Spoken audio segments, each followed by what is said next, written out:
I've been using your virtual reality, and there was one blurb that you had in a bulletin about taking in a significant other and helping them to realign into your virtual reality. And then I hear you saying, though, you really can't impose yourself on another. Well, any time you hold someone as your object of attention while you are in alignment with energy, they benefit. You benefit, they benefit. In other words, you just can't be tapped into the energy of your source and appreciating someone without flooding pure positive energy all over and around them. Now, whether they hook into it or not has everything to do with what they are focused upon, but your power of influence comes from your connection to that source energy. So we always say that you cannot vibrate for another, but your power of influence is about connecting to source and then holding them as your object of attention. Usually when we talked about virtual reality, the game of virtual reality, the purpose of it is to set your vibrational tone apart from something that may be happening in the moment. And the reason that we offered the game is because we saw physical humans who were today offering a vibration based on something that didn't happen today.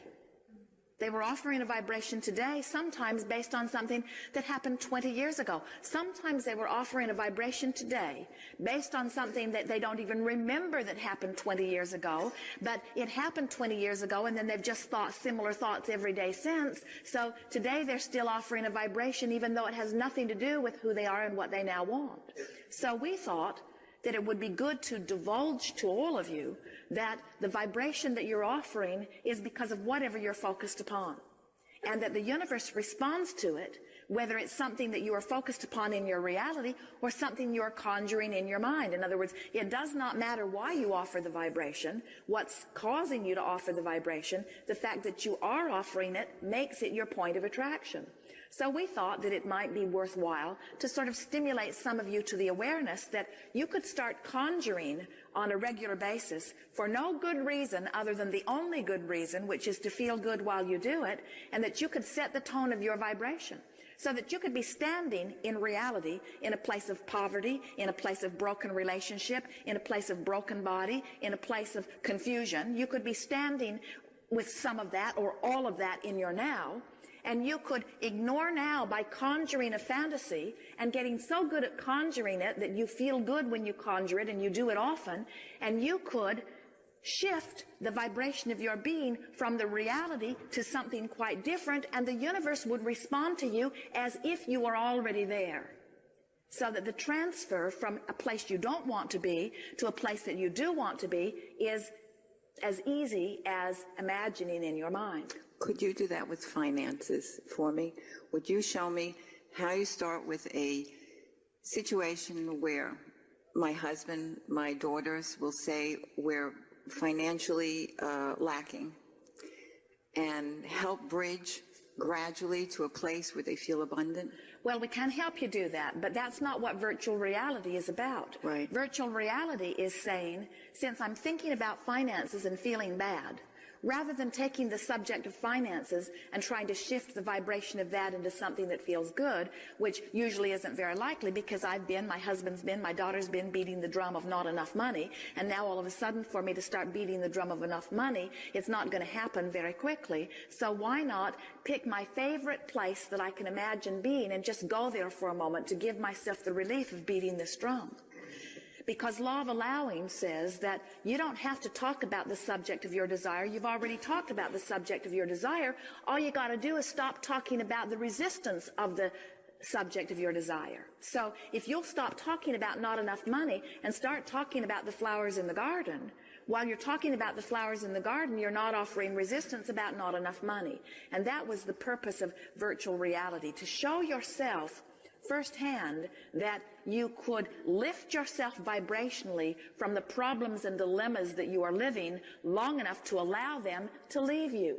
The only thing that causes them to keep coming is that you keep them activated in your vibration. So virtual reality is just one more game where you can hold yourself in a vibrational place where you allow what you're wanting to come to you, you see. We don't think that talking about money when you believe you don't have enough, is a way to shift that vibration. We think you're better off talking about other things that feel better. This is the thing that physical beings have the most difficulty with. You are so used to taking your issue and working on it. And what we want you to realize is when you work on your issue, you activate it where it already is. So you just sort of justify the lack of what you want for a longer period of time.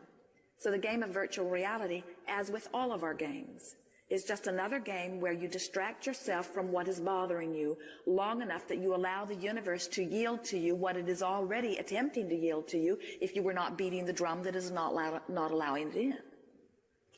So how would you address someone who's not involved in Abraham work and help them gradually bridge from lack to something, to seeing finances as abundant? Well, the most important thing we would do is we would stop giving them the credit for what's not happening in our life. In other words, we would say, I can't do really anything about somebody else's vibration, but I sure can do something about my own. So every time I feel like fussing at them for their lackful vantage point, I got a lackful vantage point too. Mm-hmm. So I think I'm going to stop fussing at them and just let them do whatever they're doing. And I'm going to do virtual realities. I'm going to do books of positive aspects. I'm going to look for the thought that feels better. I'm going to do my best to feel better more of the time. And I will attract to me. And once I've attracted to me, since they live with me, they won't have a financial problem anymore. But what happens so often is you're standing here and you've got an idea of something you want and a method that you think will bring it, and you have a partner who doesn't seem to be doing what you think it takes. And so as you observe the partner who is not doing what you think it takes, now you're not in vibrational alignment either. So, and you just blame the other one for what's not happening to you. And that's what we meant earlier when we said, mind your own business. And we really mean mind your own business, even if you're married to them, even if you're sleeping in the same bed, even if they are your children. Mind your own business, which means mind your own vibration. Mind your own vibration. Mothers will say, well, how can I mind my own vibration when I care so much about my children? And what happens to them really matters to me. And we say, of course, what happens to them matters to you, but if you are focused upon some of their behavior that makes you feel terrible, now you've disconnected from source energy while you hold them as your object of attention, and you cannot be of any value to them then, you see. Sometimes a mother will say to us, but Abraham, won't they think I'm ignoring them? If I withdraw my attention from them, won't they feel ignored? And we say, don't withdraw all of your attention, just withdraw your negative attention. And if you say, but that's all they've got, they only offer me negative things, then we say, withdraw your attention from what you do not want and make the rest up. In other words, you know enough about them, you have a long enough memory, you can find some little piece of something that you hold as your object of attention and feel better. Or focus on the cat, focus upon the bird, focus upon the river, focus upon anything and everything that you can feel good while you focus upon it, because your desire for this person, your desire for this money, your desire for this physical condition, your desire has already been received by universal forces and is already being answered. And anything that you can do to keep yourself from being in a place of resistance of that is very good work to do, you see. We love it when you discover that you don't have to take some issue and wrestle it to the ground and kill it. We love it when you realize that the wrestling that has already taken place has launched a desire, and that the desire is like a rocket shooting to the boundaries of the universe, and that universal forces have heard it and believe it and agree with it and are working on it. In other words, your work is really done in terms of launching creation, and now your work truly is to relax and allow the well-being to flow. Don't you hear your children saying, just let it alone, just let it alone, or just leave me alone? And what they're saying is, please don't keep dragging me back into this strong feeling energy. In other words, just leave me alone, because they naturally know that if they were not being buffeted by this stream of consciousness from worried adults, that they would be in a much better place, you see. It's not the easiest thing for us to, all in one seminar or one sentence, jolt you back into your awareness that well-being is the order of this universe. but we say it every chance we get because well-being is the order of this universe. And unless you are doing something to mess it up by worrying about something, well-being will be the balance of your life experience. And everyone that you know will benefit by their association with you, whether they are looking at your beautiful art or whether they are sensing your joyful being. You just sort of spread it everywhere you go. Esther saw Jana during segment of refreshment. She has not seen her or talked to her, and she said to Jerry, she's like fresh air. She's just like fresh air. Just standing next to her is just like fresh air. She just feels good to know. She just feels good to be around. She just feels good, you see. Esther wanted to suck it up, suck it right out of her. Pure positive energy. Yes.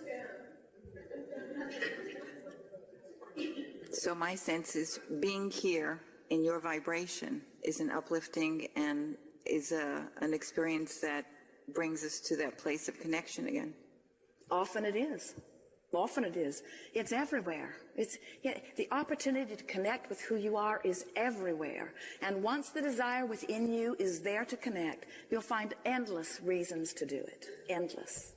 Yes. Thank you. Yes, indeed. Yes, indeed. Second row.